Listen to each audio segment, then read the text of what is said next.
Aslama, bonjour. Alors, dans cette séance, on va corriger l'exercice 4 de la série numéro 4 sur la diagonalisation de matrices. Donc voilà l'exercice 4. Donc on vous donne deux matrices. Matrice A, c'est donc 3, 0, 1, 2, 1, 1, moins 1, 1 et 1. Et puis la matrice B, 3, 0, 0, 0, 1, 1, 0, 0 et 1. Alors la première question, c'est de vérifier que les deux matrices ont les mêmes valeurs propres. Hein, ça c'est mes matrices. Alors déjà, on voit que la matrice B semble être plus simple puisqu'il y a beaucoup de zéros. Hein, et enfin, elle est exactement une matrice triangulaire. Ça c'est une matrice triangulaire supérieure. Enfin, en tout cas, elle est une matrice triangulaire parce que vous avez ici des valeurs qui sont nulles sur un triangle qui est en dessous de la diagonale principale. Et on sait dans le cours que pour une matrice triangulaire, ses valeurs propres sont des éléments sur la diagonale. Autrement, 1, 1 et 3. Donc déjà, B, on va écrire, B étant une matrice triangulaire,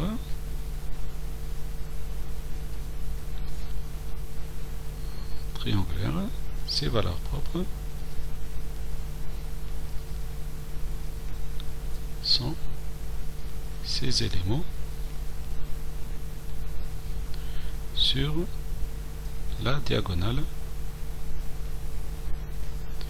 On va ajouter principale, c'est-à-dire 1 qui se répète deux fois et 3. Voilà. Alors ça, ce sont les valeurs propres de B. Alors, est-ce que ce sont les mêmes que les valeurs propres de A? Bon, on va carrément déterminer les valeurs propres de A. Donc, on va les déterminer. Déterminant les valeurs propres de A. Pour cela, on va calculer donc le polynôme caractéristique de A.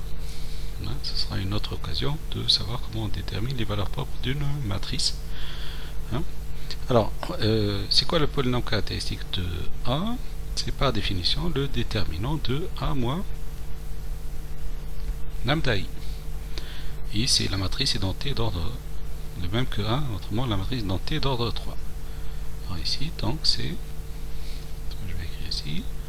Alors maintenant, on l'a fait avant sur d'autres matrices. Enfin, je pense que vous savez quand même le faire. Enfin, donc c'est juste 3 moins lambda. Enfin, vous enlevez le lambda sur la diagonale. Bon, c'est 3 moins lambda. Sinon, vous écrivez A, puis vous écrivez A, ensuite vous écrivez moins lambda, enfin, la matrice identée d'ordre 3, et puis vous calculez. Mais sinon, c'est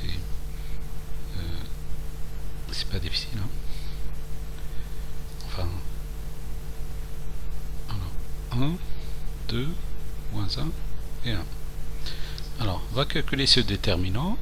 Alors, puisque j'ai un 0 ici, je pourrais développer, en utilisant la méthode des cofacteurs à partir de cette ligne en profitant de 0. Et alors, comme j'ai un moins 1 ici et un 1 ici, je pourrais même avoir un 0 quelque part ici, simplement en additionnant par exemple cette colonne avec cette colonne. Alors, si j'additionne cette colonne avec cette colonne, en plus, j'aurai en fait un 1 moins lambda plus 2, ça me ferait 3 moins lambda. J'ai 3 moins lambda ici, ça pourrait me faciliter les calculs. Donc, en faisant colonne 2 plus colonne 1, donc on va remplacer la colonne 1 par colonne 1 plus colonne 2. Donc la colonne 2, elle va rester la même. La colonne 3 aussi. Et la colonne 1, je vais faire la somme. Donc 3 moins lambda plus 0, c'est 3 moins lambda. 2 plus 2, 1 moins lambda, c'est 3 moins lambda. Et moins 1 plus 1, c'est 1, 0. Alors, c'est déjà plus simple comme ça. Mais j'ai déjà un 3 moins lambda sur la même colonne. Donc je pourrais le faire sortir. Ça me fera 3 moins lambda, 1, 1, 0, 0, 1 moins lambda, 1, et puis 1, 1, et 1 moins lambda. Alors, donc ça c'est encore plus simple comme ça. Alors je pourrais calculer ce déterminant, mais alors je remarque ici que j'ai déjà un 1, 1 et un 1. Donc à la limite, encore une fois, je pourrais simplifier encore ce déterminant en faisant par exemple, en remplaçant la colonne 3 par colonne 1 moins colonne 3 moins colonne 1. Donc je vais garder la colonne, alors ça évidemment j'ai un 3 moins lambda avant. Alors fois le déterminant, donc je vais garder les premières colonnes, la deuxième colonne. Alors la troisième colonne, je vais la remplacer par colonne 3 moins colonne 1, donc ça va me faire 1 moins 1 0, 1 moins 1 0 et 1 moins lambda moins 0 c'est 1 moins lambda. Voilà, j'obtiens un déterminant qui est déjà d'une matrice triangulaire. Et donc dans le déterminant est simplement le produit des termes sur la diagonale. Autrement c'est 1 moins lambda fois 1 moins lambda, autrement 1 moins lambda au carré, et il ne faut pas oublier non plus le 3 moins lambda. Voilà, alors ça c'est le polynôme caractéristique de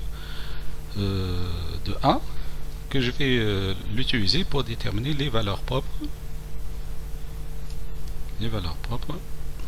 de A. Et comme on le sait, les valeurs propres de A sont les solutions de l'équation PA de lambda égale à 0. Autrement, les racines du polynôme caractéristique. Autrement, les solutions de PA de lambda égale à 0. Alors, PA de lambda égale à 0, c'est-à-dire 1 moins lambda au carré, facteur de 3 moins lambda égale à 0. Et donc, lambda égale à, alors, soit 1 moins lambda au carré égale 0, soit 3 moins lambda égale 0, c'est-à-dire que soit lambda égale à 1 ou lambda égale à lambda égale à 1 ou lambda égale à 3. Et donc, lambda égale à 1 ou lambda sont les valeurs propres de 1, qui on remarque sont les mêmes. Et donc lambda 1 sont les valeurs propres de 1 qui, alors c'était une longue phrase mais c'est pas grave, qui sont les mêmes que celles de B. Donc finalement A et B ont les mêmes valeurs propres qui sont dans ce cas 1 et 3. Voilà. Alors deuxième question. Vérifier, plutôt la deuxième question, A est-elle diagonalisable? Alors, je change ma feuille. Alors, quand est-ce qu'une matrice elle est diagonalisable? En fait, j'ai proposé dans le cours une proposition. Il y avait une proposition dans le cours qui nous dit que deux matrices sont, une matrice, elle est diagonalisable si ses valeurs propres sont distinctes. Alors c'est pas le cas ici puisque les valeurs propres ne sont pas distinctes. En principe, la matrice A devrait avoir 3 valeurs propres puisqu'une matrice de dimension 3. Mais en fait, elle n'en a que 2, mais en réalité, il y a 1 qui se répète 2 fois. On dit que 1 c'est une valeur propre double. Ou c'est une valeur propre dans l'ordre de multiplicité égale à 2. Parce qu'en fait, le 1, c'est une solution qui est double de cette équation. Si vous voulez, c'est une racine double de ce polynôme-là. Alors, on a donné, dans le cours, une autre proposition qui nous dit la chose suivante. Alors, si vous avez votre cours, vous le révisez. Sinon, je vous donne ce qu'on a fait rapidement. Alors, l'idée, c'est que on a donné une condition sur ces conditions-là. Donc si vous avez lambda 1, lambda 2, etc., des valeurs propres, j'utilise un brouillon, des valeurs propres de matrice. Donc si vous prenez une valeur propre quelconque, lambda i, c'est peut-être lambda 1, lambda 2, etc., etc. Alors, si pour chaque valeur propre, vous calculez le rang de cette matrice, A moins lambda i, donc pour une matrice i, fois i, n, ça c'est la in, c'est la matrice d'identité d'ordre n, lorsque A c'est une matrice d'ordre n. Alors, si ça c'est égal à n, qui est donc encore une fois la dimension de la matrice, moins NI. Alors c'est quoi le NI? Le NI c'est l'ordre de multiplicité de lambda I. Autrement, si lambda I a un ordre de multiplicité est égal à 1, autrement si elle est simple, ça sera 1, si elle est double, ça sera 2, etc. Alors si j'ai ça pour toutes les valeurs propres, c'est que la matrice elle est diagonalisable. Donc ça c'est quel que soit I. Alors, dans mon exercice, voilà, et on a donné un exemple même dans le cours. Alors dans mon exercice ici, j'ai une valeur propre qui est double. Donc l'ordre de multiplicité égale à 2. Ici, l'ordre de multiplicité égale à 1. Donc, je devrais vérifier en fait. Enfin, je devrais écrire tout ceci. Et je devrais vérifier les deux conditions qui sont là. Quel que soit I. Alors, comme j'ai deux valeurs propres, dans mon cas, donc je dois vérifier deux conditions. Une pour lorsque I égale à 1, pour une première valeur propre, et une pour la deuxième valeur propre. Alors, je vais noter donc soit lambda 1 égale à, disons 1, son ordre de multiplicité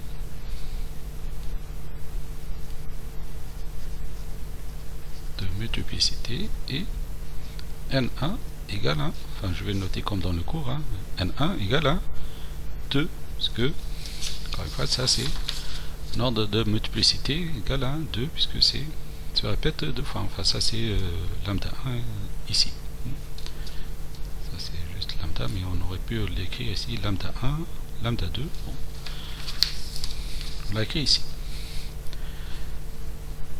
Donc, son ordre de multiplicité est N1 égale à 2, et soit lambda 2 égale à 3, son ordre de multiplicité, la même chose, et N2 égale à 1, parce que c'est une valeur propre simple ici. Alors, d'après la proposition du cours, donc, A est diagonalisable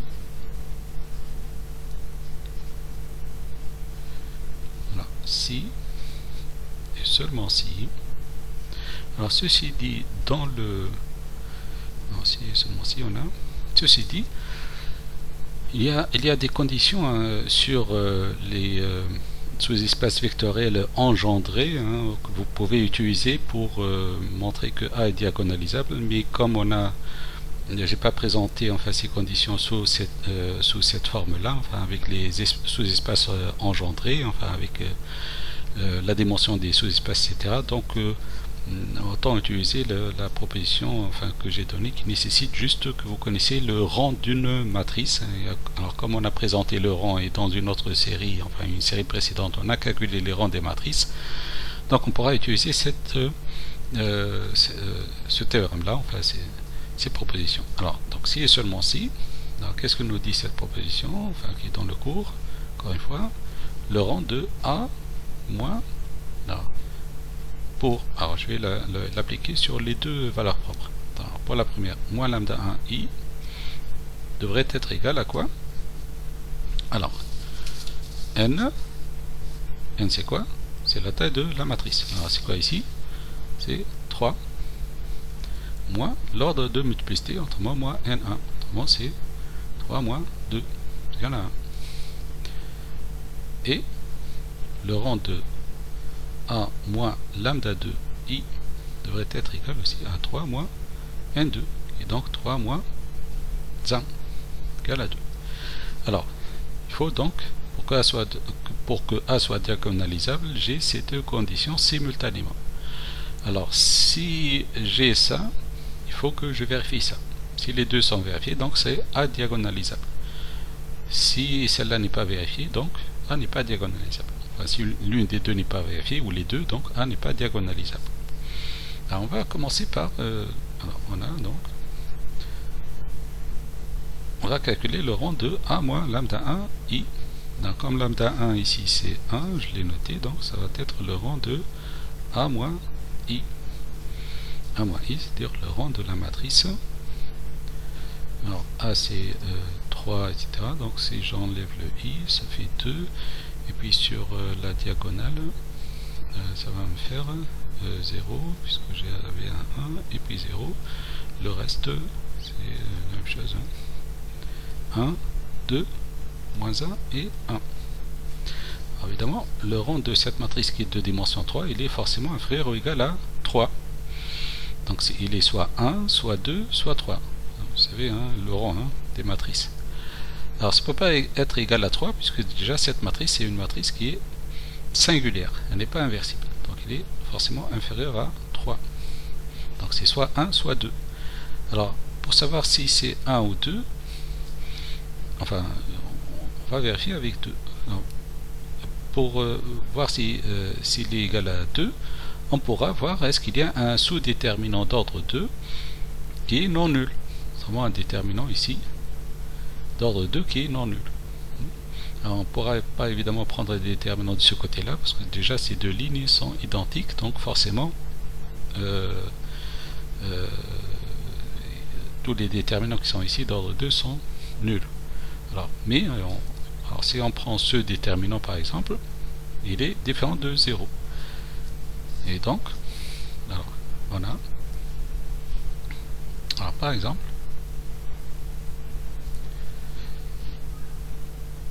ce mineur, enfin le déterminant ce mineur, enfin on appelle ça comme ça, mais bon, ce déterminant là, qui est égal donc de différent de 0. Alors, par conséquent, encore une fois, on a fait beaucoup d'exercices, enfin certains exercices sur le rang des matrices, enfin et des systèmes et tout. Donc ça c'est pas nouveau, je le fais assez rapidement.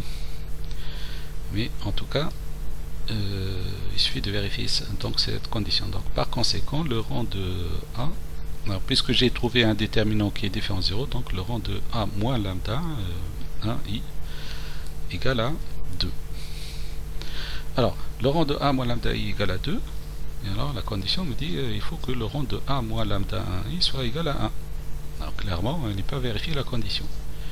Donc différent de 3 moins n1, donc qui est égal à 1. Ça c'est l'ordre de multiplicité. Par conséquent, A n'est pas diagonalisable. C'est pas la peine de vérifier la deuxième condition puisque déjà la première n'est pas vérifiée. On aurait pu commencer par la deuxième. Si elle est vérifiée, on passe à vérifier celle-là. Si elle n'est pas vérifiée aussi, on dit qu'elle n'est pas diagonalisable. Mais comme on a commencé par celle-là et qu'on a trouvé qu'elle n'est pas vérifiée, donc ce n'est pas la peine de trouver ça parce que les deux devraient être vérifiés pour que A soit diagonalisable. C'est bon? Voilà. Alors, troisième question.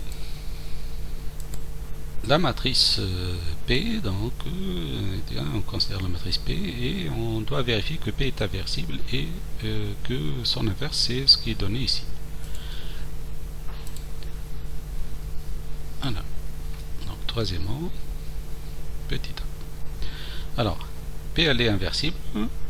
Alors, on sait que une matrice elle est inversible si, enfin une des conditions nécessaires et suffisantes là aussi, c'est que son déterminant devrait être différent de 0. Donc on va simplement calculer le déterminant de P et voir s'il est différent de 0. Alors, le P c'est donc c'est 1, 1, 1, alors c'est dans la série 1, moins 2, 0, moins 2 et 1. Alors, quoi égale ce déterminant? Alors, puisque j'ai un 0 ici, je pourrais utiliser aussi la méthode des cofacteurs, mais bon. Mais alors, comme j'ai un 1 ici, un 1 ici, je pourrais encore simplifier ce déterminant en faisant ligne 2, en remplaçant la ligne 2 moins la ligne 1. Donc, on va garder la ligne 1, la ligne 3, puis, parce que si je remplace ligne 2 par ligne 2 moins la ligne 1, j'aurai un 0 ici, un 0 ici, puis un moins 2 ici. Donc c'est encore plus simple, puisque en utilisant la méthode des cofacteurs, je pourrais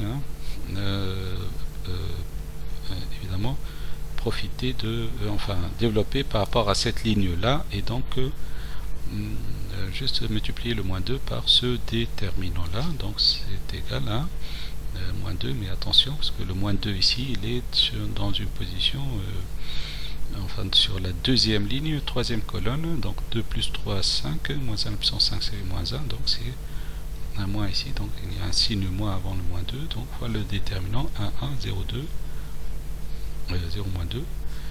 Alors ça c'est moins 2 fois 4, ça fait moins 4, moins 2 fois 2, ça fait moins 4, donc c'est... Alors l'essentiel c'est que c'est différent de 0. Par conséquent, P est inversible. Inversible. Donc elle admet un inverse. Voilà. Est-ce que son inverse c'est la matrice qui est donnée dans les énoncés? Ben, en fait, si on vous donne l'inverse d'une matrice, ce n'est pas la peine de chercher en fait l'inverse de la matrice, puisque on vous le donne, mais juste il faut vérifier est-ce que c'est l'inverse. Donc il faut utiliser simplement la définition. Autrement, il faut multiplier la matrice qui est donnée ici, hein. Je la vois, celle-là. Alors si je la multiplie par P et que je trouve que c'est la matrice identité, donc cette matrice c'est la matrice inverse. C'est parce que c'est pas définition. Alors je rappelle, hein. Donc si A fois B, je suis là, A fois B égale la matrice identité, c'est que B c'est l'inverse de 1. Et aussi j'ai B fois 1, bon c'est pas grave, puisque de toute façon ils sont des matrices carrées ici. Donc ça c'est l'inverse de 1. D'accord. Donc en faisant 1 quart fois la matrice 3, 1, 2, alors ça c'est ce qui est donné, hein, 1, moins 1, moins 2, 2, moins 2 et 0. Alors ça je vais le multiplier par la matrice P, et donc 1, 1, 0, 1, 1, moins 2, 0, moins 2 et 1, et 1. Donc ça c'est P. Alors, je vais faire le calcul, donc ça va être 1 quart fois. Alors, 3 fois 1 plus 1, ça fait 4. 3 fois 1 plus 1, 4 moins 4, ça fait 0. 3 fois 0. Enfin, vous imaginez que je devrais trouver 1 fois 1 moins 1, c'est 0. Je devais trouver la matrice identité. Donc, je ne termine pas les calculs, enfin, je fais 1, 1. Mais bon, en fait, en réalité, puisque c'est le cas, enfin je vais vérifier rapidement sur quelques lignes, mais je suis sûr que je vais avoir la matrice identité. Alors bon, évidemment, je suis pas si sûr que ça, mais disons que, puisque la question, encore une fois, c'est et que P-1, enfin si c'est pas P-1, qu'est-ce que ça sera, quoi. Donc ça c'est 1, 0, 0, 0, 1, 0. De toute façon, on peut toujours vérifier. Mais ça, c'est la matrice identité. Voilà. Alors, puisque j'ai cette matrice fois P égale la matrice identité, par conséquent, P-1 est simplement cette matrice. Donc, c'est 1 quart, 3, 1, 2, 1, moins 1, moins 2, 2, moins 2, 0. Encore une fois, l'idée ici, c'est de ne pas essayer d'inverser la matrice et puis vérifier est-ce que c'est égal à ça, juste multiplier la matrice qui est donnée par P ou P par P-1, c'est la même chose, et vérifier que c'est égal à la matrice identité. Alors petit b, alors la question petit b c'est en déduire que A et B sont semblables. Alors ça veut dire quoi que A et B sont semblables? Encore une fois, je rappelle un résultat que j'ai dans le cours, enfin j'utilisais encore un brouillon. Alors, dans mon cours, j'ai dit que, enfin on a dit que deux matrices sont semblables lorsque A, enfin une matrice A et une matrice B sont semblables lorsqu'il existe une matrice P qui est inversible, donc son inverse existe, et tel que A s'écrit sous la forme A fois B fois P-1. Donc si j'ai ça, c'est que A et B sont semblables. Hein? Si je peux trouver une matrice de ce type-là, que j'ai noté dans le cours par P, donc A et B sont semblables. En fait, la matrice P, c'est une matrice de passage, en fait, bon, d'une base à une base, mais ça, c'est dans un autre chapitre. Enfin, bon. C'est pour cela déjà qu'on appelle matrice, qu'on la note souvent par la matrice P. Et alors, ça tombe bien, puisque même dans l'exercice, on m'a donné une matrice P. Donc, en fait, il suffit de se rappeler la définition entre deux matrices semblables. Et alors, je vais vérifier, est-ce que P, qui est donné dans l'exercice, fois B, qui est aussi donné dans l'exercice, fois P-1, qui est aussi donné dans l'exercice, est-ce que c'est égal à 1? Alors, si je trouve que c'est égal à 1, donc, d'après la définition, A et B sont semblables. Donc, petit b, on va écrire A et B. Alors, on va rappeler la définition, hein, sont semblables, parce qu'on va l'utiliser, sont semblables lorsqu'il existe une matrice, on va le noter par P, hein, inversible, telle que G A égale 1 P B P-1. Alors, en temps normal, il faut trouver la matrice P. Et avec cet exercice, on vous donne déjà une matrice. Donc, il suffit de calculer. Alors, on a P, B, P-1. On va le calculer. Alors, le P, c'est 1, 1, 0, 1, 1, moins 2, 0, moins 2, 1. Et c'est la matrice triangulaire donc de l'exercice 3, 0, 0, 0, 1, 1, et 0, 0, 1. Et puis la matrice inverse. Ah, j'ai oublié le 1 quart hein, pour P-1, mais c'est pas grave. Il reste plus de place, enfin je vais le mettre ici, hein, tant mieux. J'ai de l'espace par là. Voilà. Donc ma matrice inverse c'est 1 quart, alors 1 quart, 3, 1, 2, 1, moins 1, moins 2, 2, moins 2 et 0. Voilà. C'est bon, ça passe. Alors, c'est donc 1 quart. Alors je vais faire cette matrice fois cette matrice, ensuite fois celle-là, ou alors c'est kiff kiff. Alors 1 fois 3 plus 1, ça fait donc 3. 1 fois 0 plus 1, ça fait 1. 1 fois 0 plus 1 plus 1, ça fait 1. 1 fois 3, 8, 3. Ensuite 1 fois 1, c'est 1. Moins 1. Enfin, j'espère que vous savez comment multiplier une matrice par une matrice, mais ça, on l'a fait dans le calcul matriciel, hein, première série, donc, en principe, vous devez être un peu plus rapide que moi. Bon. Moins 1. Alors tout ça c'est 3, 1, 2, 1, moins 1, moins 2, 2, moins 2, 0. Donc ça me fait encore une multiplication de matrice. Ça s'arrête pas. Hein. 3 fois 3, 9, plus 1, 10, plus 12. 3 fois 1, moins 1, moins 2, donc ça fait 3 moins 3, c'est 0. 3 fois 1, c'est 4. Alors 3, 8. 4. Alors si je me trompe, vous me corrigez. Enfin, on me corrige souvent en cours, hein, en direct, mais là, si je me trompe, enfin, vous le refaites le calcul. Hein, ça sera une bonne occasion enfin, pour faire des calculs. Encore une fois, comme je le dis souvent, tout seul. Donc ça va me faire 3, 0, 1, ça c'est 2, ça c'est 1, ça c'est 1, ça c'est moins 1, ça c'est 1 et ça c'est 1. Alors, est-ce que ça ressemble à la matrice A que j'ai? C'est bon. Donc ça c'est A. Voilà.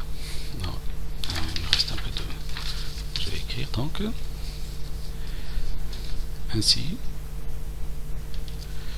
puisque A donc c'est P égale à B fois P moins 1. ça c'est la définition, donc et que P c'est existe, elle est donnée, hein, je ne l'ai pas cherché, on me l'a donné, donc elle existe. Existe et inversible, donc A et B sont semblables. Voilà, avec ça j'ai terminé l'exercice 4. Slammer